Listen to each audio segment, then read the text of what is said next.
Jackie, let's help everyone travel to their greatest adventure today. So, welcome to What Lights Us Up.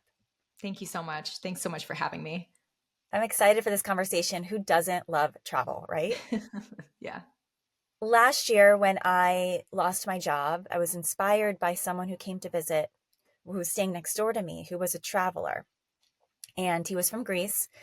And he inspired this trip that I took for my 42nd birthday this past June. And I decided to go to Greece to visit him and to see his country.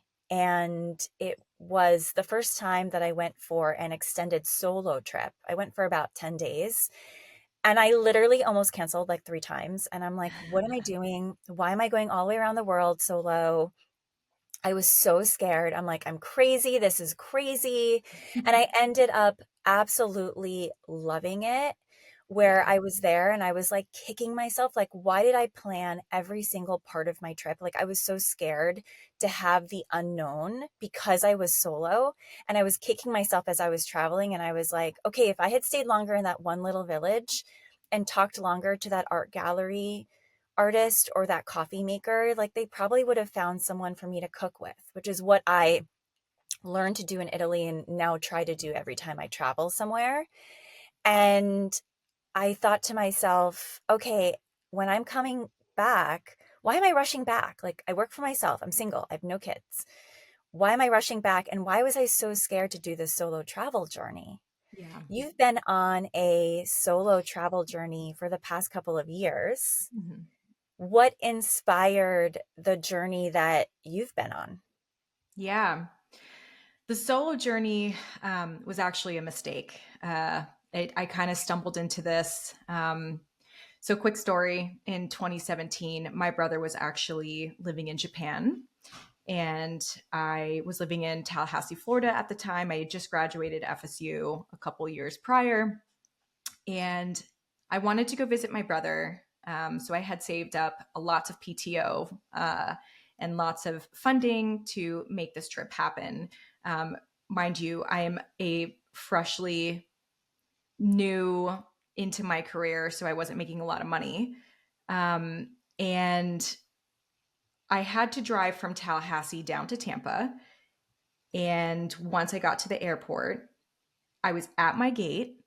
They canceled the flight from Tampa to Tokyo because there was a huge monsoon happening over there.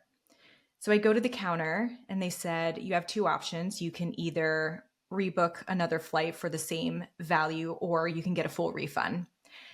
At that point in my life, I really wanted to travel and I finally was starting to gain the means to be able to do that. So I said, well, tell me what location would be equivalent in value that leaves as quickly as possible. And they said Iceland. So I quite literally got on a completely different flight in the opposite direction of the world with zero plans 8 hours later. And I ended up having one of the best trips of my life. I spent 11 days in Iceland doing the full ring, Ring the Road. golden ring, as they call it. And I rented a car. And half the time I actually slept in my car because I had no plan. And so that was my first trip, not as a solo traveler, but also the first trip that I just went in completely um, like fresh and with no plan, truly no plan. And it was also a remote location. Luckily it was during summertime, so I wasn't suffering weather-wise. But that trip really gave me the confidence to figure it out on the fly. And that's what really sparked this solo travel journey that I've been on. And now I've been to over a dozen countries solo for great lengths of time. And it's extremely fulfilling. But I kind of stumbled upon it. That's amazing. I actually just went to Iceland too last year Yeah. after I lost my job as well. I did Italy, Iceland, Oh, and I wish I camped. I wish that I yeah. experienced because I feel like I could have gone into the more remote, authentic areas off the beaten path sort of travel. right? Yeah, absolutely. Yeah. And I feel myself gravitating towards off the beaten path travel. And as I travel to more places, it's really, I find it more fulfilling and authentic to really understand and learn the cultures of where I'm going. And it almost becomes addictive. Like you, two things I've learned to that I'm becoming qualities that I admire in others through Mm, travel because it allows time and space for me to really think and be with myself if I'm going solo. And also, I'm more approachable. There's a lot more people that I'm meeting, yes, and absolutely. right, and more Yeah. people are inviting me to do more things, especially if I'm in a local area, which you would actually, it's actually scary. Someone solo traveling to Mhm. more of an off the beaten path area. Yeah. What do you feel immersing ourselves in sort of off the beaten path travel helps us discover about ourselves? Yeah. I think when you do travel that's more off the beaten path, your exposure to the world just widens. And you realize two things, that you have more commonality with somebody across the world than you think, but there's also this huge disparity between all these different cultures. And it's really incredible to put yourself in someone else's shoes for a day, for an hour, whatever it might be, um, that maybe you wouldn't be able to experience if you were living just in the United States and traveling around the United States. A good example of this is I was recently in Kenya and I went to the Masai Mara village, and that was so incredible on so many levels. It opened my eyes culturally to how people live differently than me. The things that I take for granted on a daily basis, to see the amount of love that they have, and how strong their family unit is and what their traditions are so beautiful. And having that kind of exposure and ability to fully immerse myself and take on their culture, even just for a little bit, was really special to me. And it's something that I feel like I take around with me everywhere. And I think that travel, specifically off the beaten paths, allows you to connect with any person around the world because you're constantly keeping your heart and your eyes open. The commonality you highlighted about we all share so many commonalities that we don't realize. Mm-hmm. And when you travel to experience something outside of your regular day-to-day life, you realize that. And that's really important. It's one of my values actually, connection. It's why I Yeah, do this podcast, right? It's like it's really absolutely. it's one of my values. Yeah. And maybe that's why I gravitate towards solo travel because it invites a deep connection with where I'm traveling to. How do I think we need more connection in the world in general, but so walk us through how did you get to Africa? Like, what's the story of where all the places you went after Iceland? You were just starting in your career. How, How did I navigate? right. Yeah. So my journey has been pretty wild, and this kind of goes with my passion for the outdoors in general. So I wanted to visit. It's a goal of mine to visit every continent. I want to step foot on every continent on this planet, and I also want to hike some of the world's highest peaks as well. It's part of my life dream and my life goal to do those two things.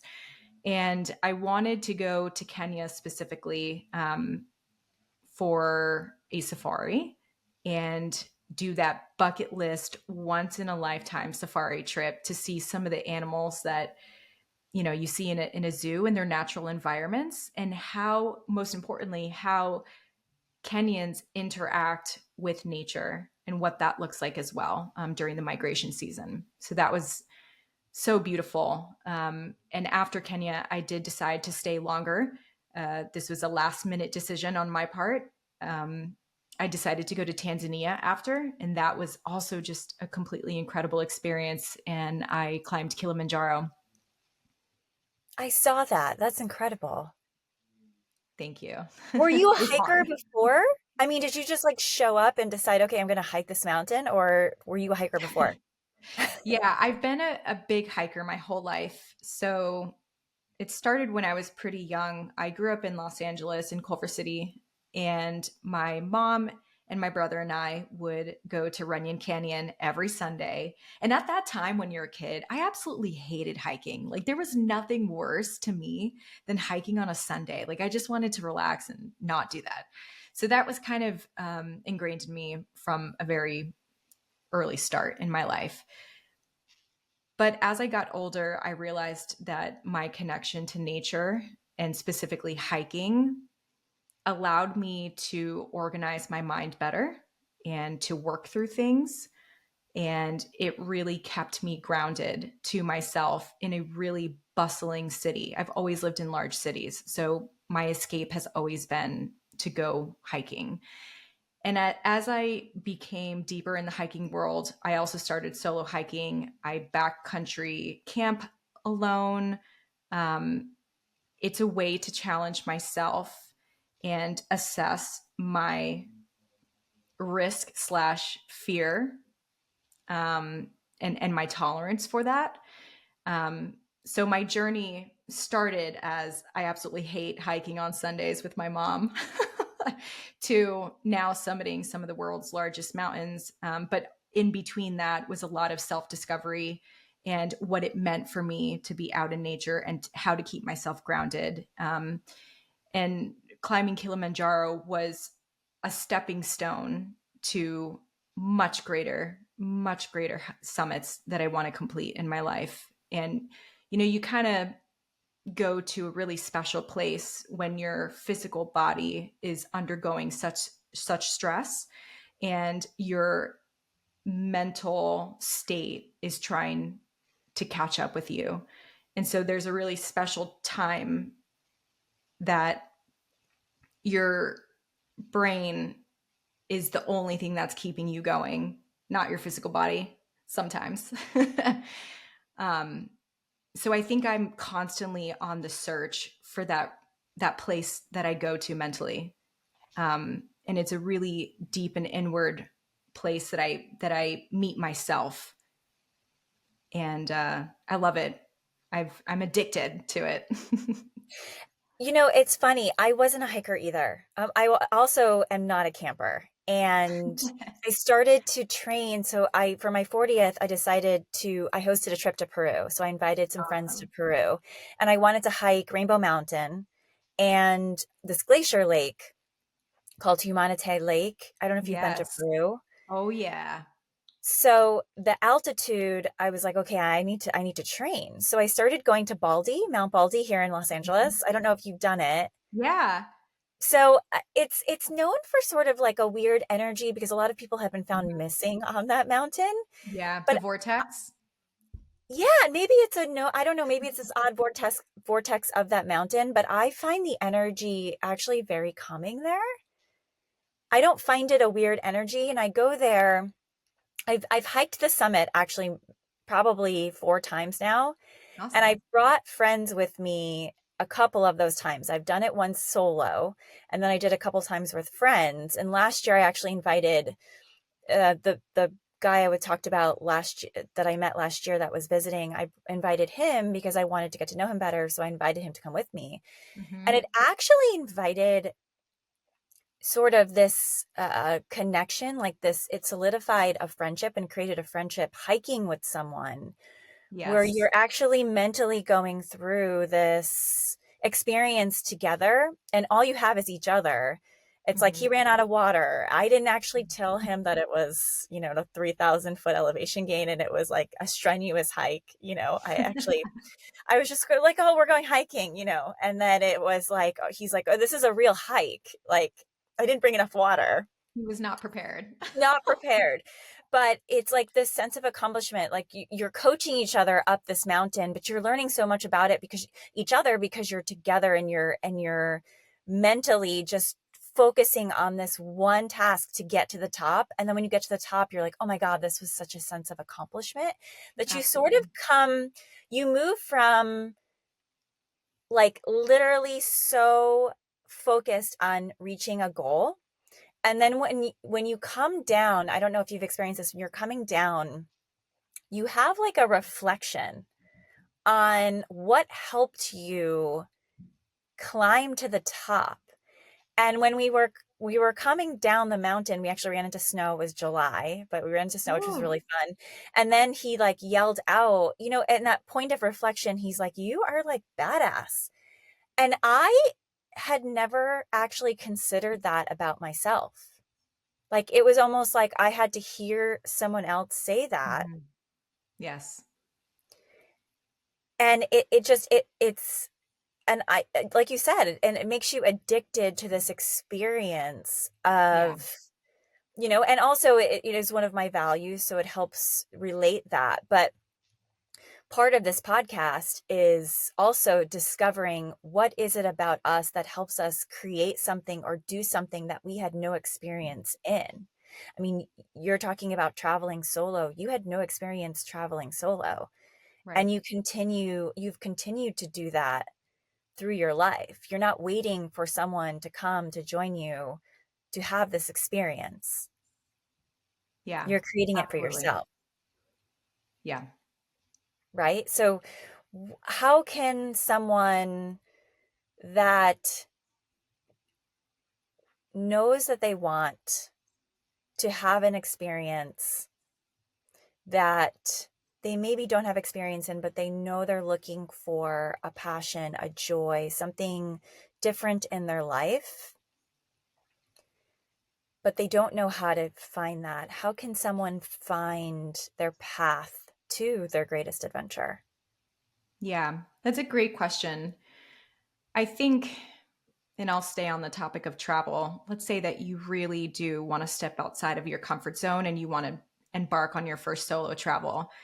I think the biggest obstacle to overcome is the fear. All of that is in your head. Just remember that. And you have to remember to stay confident in your ability to handle situations. That's what you're truly afraid of. Will I run into something that I cannot handle and then I'm in trouble? But I promise you, you can. You can do it. So, getting over the fear and pushing past the fear and having enough courage to go after the ultimate result, just keep that in mind. And second is baby steps. You don't have to go on this extravagant solo trip to feel and reap the same reward. You can start small. If you've never left the US, why don't you try going on a solo road trip and just kind of work your way from there? And I've done that for myself as well. Iceland seemed like a really big step, and it was. Truly, it was. And I kind of fell into that. But I had been taking mini solo trips around the US prior to that. So I knew that I could trust my instincts and my capabilities if something did happen. I knew I was always going to be able to take care of myself. So doing little challenges like that, I think are helpful. And it could be as small as going to a restaurant alone, going to the movies alone. I do this all the time. I practice this all the time. I will take myself out on a date, and I've even upped the ante a bit recently where I don't take my phone. Do you know how uncomfortable it is to take yourself out on a date to a restaurant and not use your phone? It's really it really forces you to evaluate how comfortable you are with yourself and your surroundings. So my advice is push past the fear and take baby steps. It doesn't have to be anything crazy. And I want to talk about the limiting beliefs, which is Yeah. related to fear, right? So we think we can't travel because we have a job that doesn't allow us, that only gives us a short amount of time to take time off. Or we think that that destination is out of reach because it's so expensive and we don't have the money, we haven't have it saved. Or a million other reasons. We don't have a partner to travel with. We don't have someone to go to that destination with. Or what would you say to someone who has those limiting beliefs, and how, in your own experience, have you overcome that? Yeah. It's just that you nailed it on the head. It's just a belief. It's not factual. And so that's kind of an inventory piece that you really, and a conversation that you have to have with yourself. Is this actually an obstacle, or am I creating this? And so I get this question asked very often, time and money.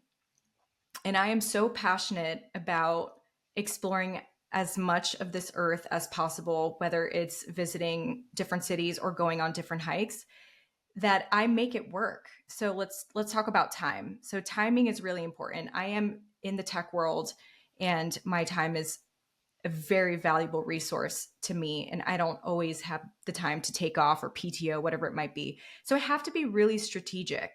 You will often find me on smaller excursions with holiday uh holiday dates, right? So for example, Thanksgiving is coming up, and at my company we have the 24th and 25th off, which means that if I wanted to take a trip, I really only have to take 3 days of PTO. But I have, what is it, 7, 8, 9, I have 9 days to utilize. Where am I going? And I use certain parameters to figure out my next destination. So, for example, if I have 9 days, I'm thinking about the destination, like how far is it, and seasonality. So we're moving into winter, so I want to pick a location that's maybe on the southern hemisphere, so that I can keep in a warmer climate, so that I have more access to things. Timing wise, how long is the flight going to be? So I do have some parameters that help me navigate where I'm going to travel to and how I'm going to best allocate my time. Second is money. So I think a lot of people know that you can use your credit card points. I'm a huge believer in utilizing the resources that are out there for you. You just have to really figure out what those are.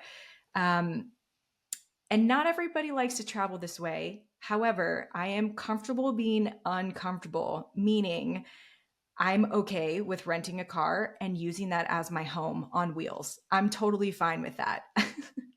And what that looks like for me is I'll buy a sleeping bag, and I will sleep in my vehicle. I will have a little cooker with me, because my great my greater goal is to experience the country and not worry about creature comforts. I'm not concerned about feeling comfortable, or paying for luxury hotels. I'm more so concerned with how much can I see in the limited time that I have, and what are the biggest highlight points that I want to do.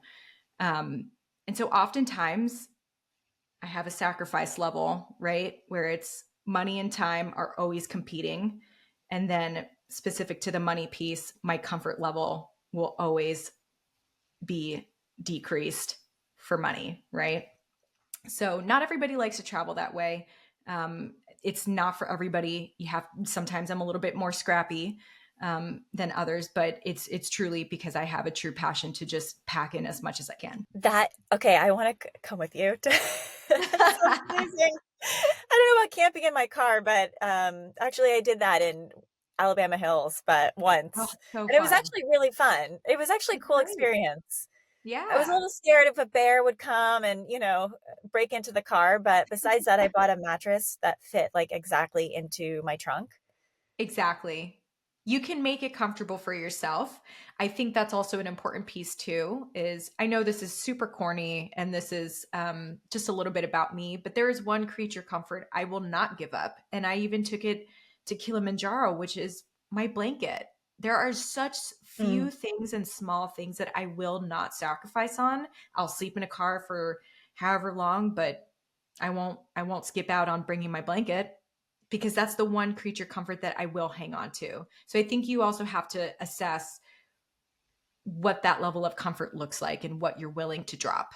I love that. I love that advice. It's like, let's go out and plan a trip. And I think we feel challenged, like, especially like you said, where you're trying to maximize the holiday vacation time. But I love that you said you have a strategy. Like, that is Mhm. so important. Never thought of it like that, where you have a strategy, like, okay, let me lay it out. How many days? Where do I want to go? Weather, time, Distance, like absolutely. distance. I love all of that. That's amazing. So let's talk about so Africa. You've been to Africa a couple of times?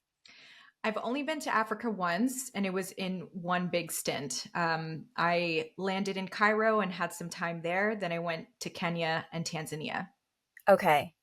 Okay. I really want to go to Africa. Like you, I want to go to all seven continents. So Yeah, Africa is and Africa, Antarctica are on my list, absolutely. right? Yep. The last ones. And The I'm like, last they're one, big the last ones. pioneers.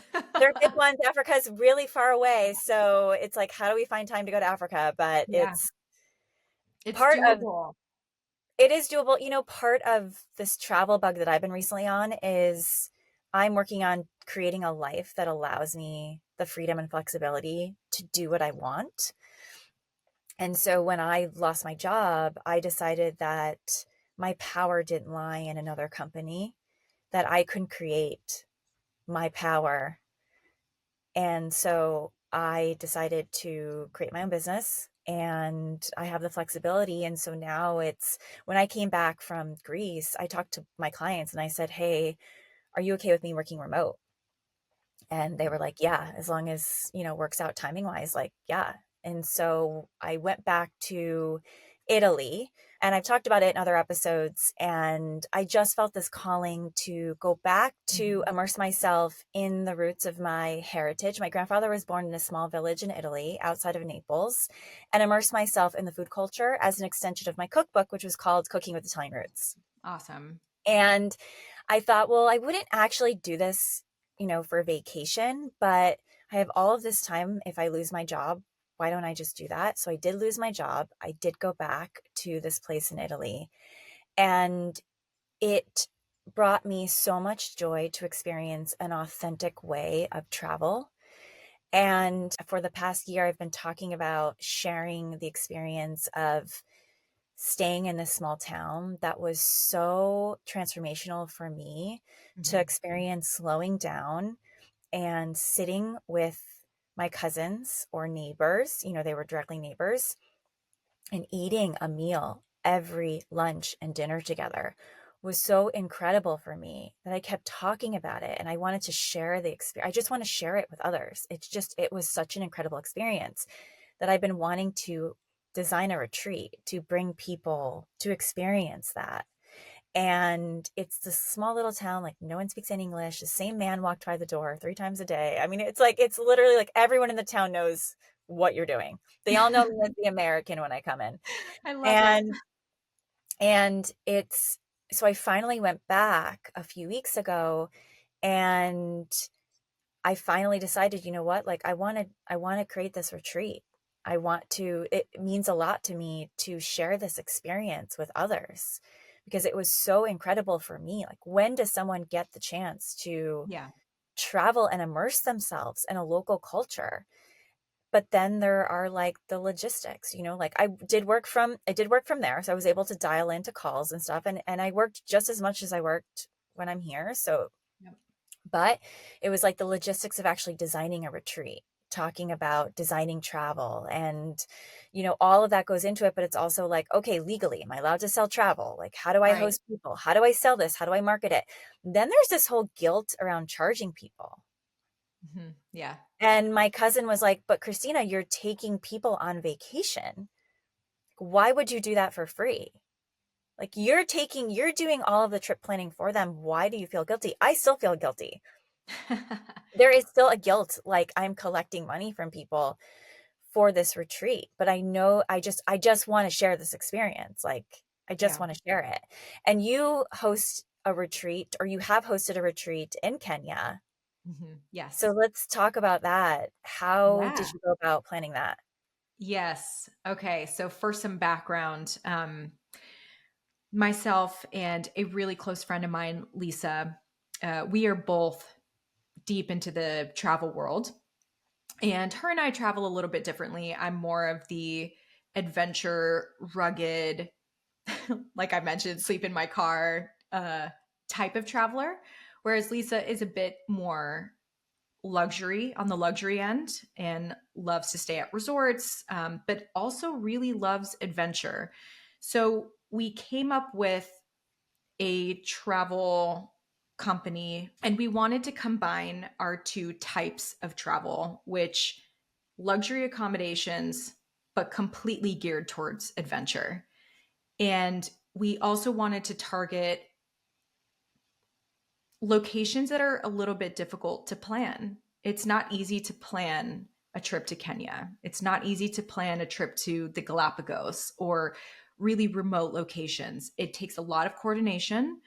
And to be honest, people are busy and don't have time. So building a package that is unique to our clients was really important to us. So we chose Kenya, and we specifically wanted to go to Kenya for the animal migration and go on a 10-day safari where we toured the entire country. We went to 5 different national parks, and in between the actual safaris themselves, watching the animals and finding them, we did zip lining and whitewater river rafting, all while going back to luxury accommodations that were 5-star accommodations, so that you had that comfort and you always knew that you were going to be sleeping in a delicious bed, and you could take a hot shower at the end of the day after you've been, I don't know, whitewater river rafting all day, yet you still feel that freedom and sense of adventure throughout the entire trip. And everything is taken care of, from your meals to accommodations to transportation. Everything was taken care of. So we wanted to have a low price point, high lux feel. And so Kenya was perfect. And it was one of the best trips I have personally taken. And I have never really traveled with a group prior. I had also never stepped foot on the African continent ever. So there was a lot of fear surrounding, can we deliver? Can we deliver on the expectations? There was fear surrounding, what if something happens? The liability piece alone was enough for me to take a pause and step back. But I think that I had the same mentality as you, where, hold on, I'm going to push past this fear of something going wrong and any type of liability, and push past the expectations of others and what if it fails and all of these different things, and get to the core of why we're doing this in the first place, which is the feeling that you get when you step outside of your small world and you experience something so much greater than yourself, because you are experiencing a different culture, a different country, different food. Everything is new. And it's just creating these brand new neural pathways that are just expanding your mind constantly. And that's the feeling that I really wanted to bring into this experience in Kenya.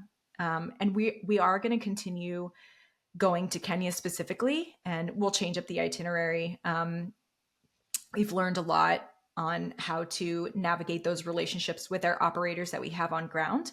But we want to continue building upon this type of travel business, this adventure / luxury. I think it's a really special niche that allows people to feel like they're integrated into the country and the culture and the food and the people, while still feeling comfortable and having those creature comforts that they can rely on at the end of the night when they're tired.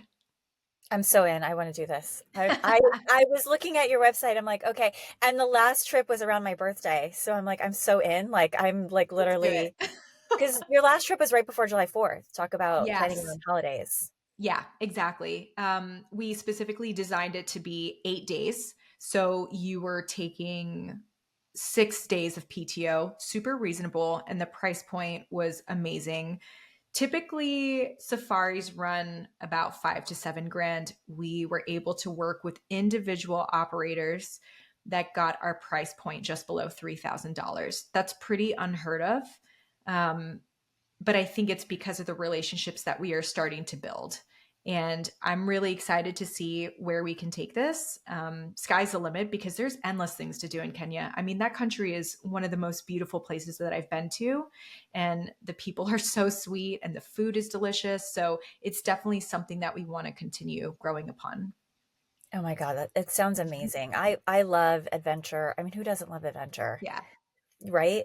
And I want to circle back on one last point, that limiting beliefs that we've talked about, and sort of like a trend throughout our conversation has been fear, like Mhm. overcoming fear of not doing something because we're afraid of X. We're afraid of, we're letting someone down.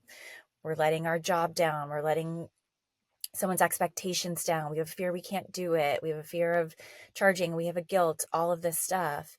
And it's overcoming that fear. And that can apply to anything, not just travel, but it's like anything that anyone has a thought. I believe that a thought is planted in our mind for us to act on it. Not Yeah. always, but I think we get an idea. Like you got an idea to host this trip with your friend. Like it probably was like this idea, what over drinks, like whatever. You're Yeah. like, oh my God, this would Pretty sound much. amazing. Why don't we do this? Like, why don't we share this joy? Yes.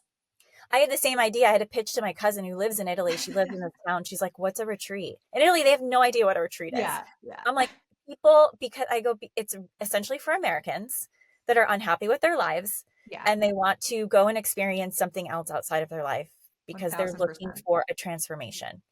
Yes. And that's ultimately what I think most people seek, and getting through that fear of like isolating what the fear is, and then also isolating what's your greatest heart's desire and really just going after that vigorously. There's no need to wait for somebody to go with you. There's no need to figure out timing. Timing is a human construct. So figure out ways of which to best utilize your time, whether it's PTO or like, let's say you work remotely. Figuring out like little side trips that you can do. It's definitely possible. You just have to push past the fear, the expectations of others, the limiting beliefs, the obstacles that you think are in front of you, and really have a hard conversation whether it's actually true, or is it just a belief system? And like the retreat, I knew it was something I had to do. It's a It just was, calling. it's Your a heart calling. knows. Yes. And so Right. listen to that. Listen to your heart and listen to your gut. Your gut's not going to fail you, and have some confidence when you're out there.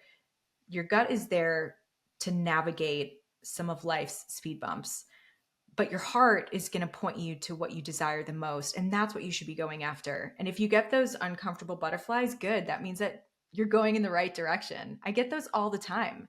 And that's when I know, okay, I'm supposed to be here. I get those every time I travel. Now it's more so excitement versus nerves. It's the excitement of, gosh, I have no idea what I'm stepping into. I have zero plan. I don't know where I'm staying for the night. I've really pushed a lot of my limits in my most recent travels. But that's the feeling that you seek. And when you're able to step back and after your trip is all done, reassess those feelings and do an inventory check for how the trip went. Would you do anything different? How did it make you feel? Do you want to do it again? How do you want to experience the next one? Just kind of get a pulse check for where you're at once you start making those baby steps to incorporate solo trips or do a really big hike that you've been wanting to do or whatever it might be. I think pushing past the fear and then checking in with yourself is really important. And creating a value list. Yeah. We talked about having values and Mhm. connection and what those values, how it defines our path, Yes. right? And Yeah. everything Is we've it in done. alignment? Is it in full alignment with who you are as a person? If not, you can always redirect. And Right. that's one thing that I keep top of mind is nothing in this life is permanent. Absolutely nothing. So you can always change, you can overcome. So having that pulse check with yourself, I think is really important. Are you aligning with your higher self, with your best self? I love that. So what's next for you? Ooh, well, I just started a new position in corporate America. So, that time conversation that we have, it's going to be a limited resource. So I'll have some, some made up obstacles, right? Um, but for me, we are definitely, Lisa and I are definitely going to be hosting a second trip to Kenya, most likely around the same time, June, July timeframe. That's when the animals are the most active and the migrations are starting. So we'll definitely be doing that. We're going to tweak the itinerary a little bit, but on the docket for 2025 is summiting a 20,000 foot mountain. I did Kili, which is 19.5, and I think I really want to challenge myself to go past that and see where my physical limitations are. And then I'll probably have some smaller trips in between, but I'm really excited to just continue to get out there and, just experience as much as I can. I love that. I know we all do, right? Everyone needs to get out there and experience as much as they Yeah. can. Yeah. And I think Absolutely. I think we always feel challenged, like how do we listen to our intuition? Like how do Right. we listen to that calling? And then I think we all get confused on what is it versus the fear, because the Right. fear is the ego. Yes. Yes. I recently did a little exercise with myself. I will be 35 on Christmas. I'm a Christmas baby. Oh, that's But I fun. did a recent exercise with myself where in 5 years, I'm going to be 40. And what do I want to accomplish in the next 5 years? What are the most important things to me?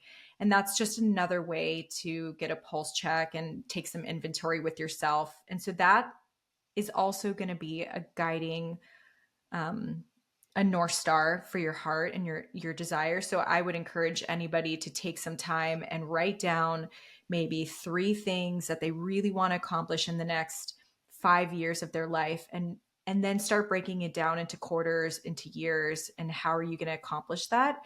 And you can do it. You really can. It takes getting in touch with yourself and then building a plan that makes the most sense. Yeah, and getting true on those values.